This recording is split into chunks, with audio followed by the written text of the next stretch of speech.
Chef అవ్వడానికి degree ఉంటే సరిపోతుందా? ఇంకేం కావాలి? సెన్స్ ఉండాలి, విజువల్ సెన్స్. ఒక dish consistency, colour and texture ని చూసి దాని టేస్ట్ ఏంటి, సాల్ట్స్, షుగర్, స్పైస్ లెవెల్స్ ని తెలుసుకోగలగాలి.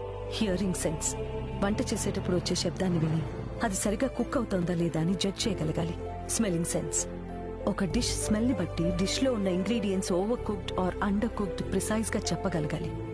Smell is the first impression for a guest.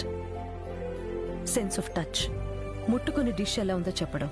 Tasting sense, ఒక డిష్ ని టేస్ట్ చేసినప్పుడే మొత్తం హిస్టరీ డీకోడ్ చేసేంత షార్ప్ గా నాలుగు ఉండాలి.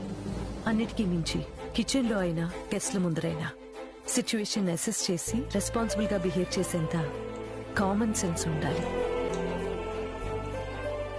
కడుపు నిండా అన్నం ఎవరైనా పెడతారు, కానీ రుచికరమైన వంట చేసి మనసుకు ఆనందం ఇవ్వాలంటే అదొక మంచి షెఫ్ వల్ల సాధ్యం.